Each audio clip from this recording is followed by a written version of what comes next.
What is up, everybody? Bobby here, the Geek Guru. Geek, definitely guru. I don't know. So E3 is over. Overall, how do I feel? I feel like Bethesda won the event. Doom was amazing. That game, I'm not a fan of Doom and I won't buy this game, but watching it, looking at it from clear eyes, I was just like, wow, this thing is amazing. Like, it's a really good game. Why won't I play it? I can't really play first-person shooters, and I don't want to spend 60 bucks on a game that I really can't play. I wind up getting dizzy. Eventually, I'm going to try again with the newer systems, the newer consoles, because I'm hearing that it's a little bit more smoother to play those games. So that said, that's where that stands, because that's why I haven't played Call of Duty games. Fallout 4. Wow. And that might be the game that I actually do try, because I want that game. That game looks awesome. How you look at that game and you don't get excited is beyond me. Coming in second, third, I think you could flip-flop either two depending upon Microsoft and Sony. I think they both had really strong conferences. I think they both did really well. Microsoft with the backwards compatibility was huge, and it was a big FU to Sony with PlayStation Now. You know, I have to rent a game that I already own off of you. You know, my only problem with the backwards compatibility from Microsoft is, like, it's a little too late. A lot of people already traded those games in, don't even have them no more. A lot of people traded their systems in because they weren't able to use the games anymore, and they don't want this big bulky thing taking up space. So on that perspective, I think good, bad. The controller, I thought the controller was amazing, really cool. Later, the price tag came out, and I thought 150 bucks. Wow, that's steep. I don't know that I would spend $150 on a controller. I have a hard time spending 50 bucks on a controller, and you know, it rubs me a little wrong. Sometimes I have to pay 50 bucks for one, but I do. But 150. Nah, I'll pass. I'd rather just take the controller they give me and just buy the parts from Japan and tinker with them and change them up and mod it myself than do this. Like, it's just, I feel like it's a lot and it's a waste. Games wise, I feel like Recore looks good. I'm about that. I think that's good. The rare disc with the 30 games for 30 bucks, that's a win. Huge. I feel like on the Sony side of things, Final Fantasy VII Remake, yes, there was a lot of huge hype about that, and people got excited. That game's nowhere near done. Nowhere near done.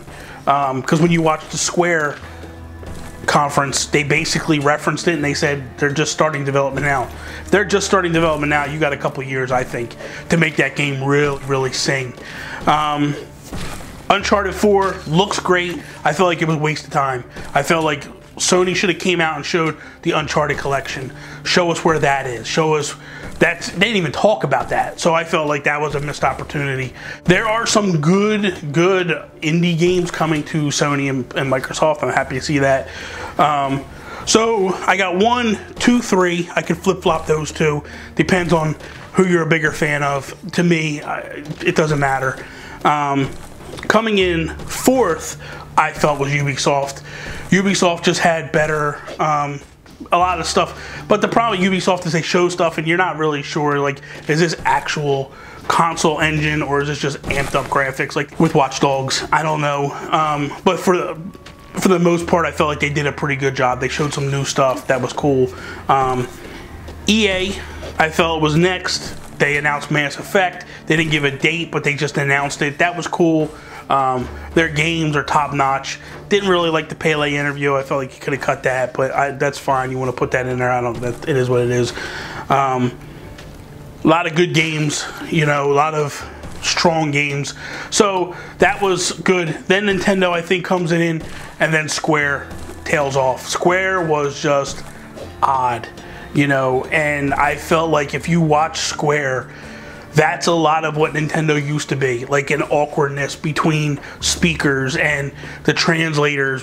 You know, it was just felt weird and out of place, and I felt like that's why Nintendo moved some to those digital events, so this way it just click, click, click, click, click, and they can kind of move through everything, where you felt that awkwardness with the Square conference, where I was excited for the Square conference. I thought, oh, we're going to see some Final Fantasy, and then there was rumors about maybe perhaps a Chrono Trigger thing and all this stuff. I was amped up prior going in, But then I only watched about 10-15 minutes of it. I watched until Kingdom Hearts. I don't know how far that is. And after Kingdom Hearts, I was like, I'm out. I can't watch this no more. And that's when I switched to the Treehouse Live. I felt like overall it was a good E3. There's a lot of good games coming. A lot of really good games coming. I don't know how I'm going to play them all. I have my PS4 coming next week. It's going to change things. Like, it's going to open me up to more games. Right now, I kind of have a nice progression that I play. Right now, I'm playing Earthbound and Splatoon. I'm bouncing back and forth between those two. I was so excited to hear about Earthbound. Now I just need Mother 3 to come. But Earthbound Beginnings will tide me over. Maybe Christmas times they'll hit us with Mother 3. That would be awesome. But overall, I was very happy with E3. I thought it was a good presentation by all. I think they all did a good job. There was nothing that really stood out that I was like, oh my God, mind blown. I thought that, like I said, I thought Bethesda did a really good job. That pip that you can actually get, the special edition, that was just cool. That was really cool how they did that. So that is all. I hope you guys enjoyed my review of E3. And if you have any rebuttals to what I gotta say, please leave them down below. I'll be happy to answer those as quickly as possible. I hope you enjoyed this video. If not, I am sorry. If you did, click the like button, share it with your friends, subscribe if you're not a subscriber. You can follow me Instagram, Twitter at the Geek Gurus. That is all. Peace, mother. I know you came here to see. If you a freak, then you come home with me. And I know what you came here to do. Now bust it open, let me see you get loose. It's going down for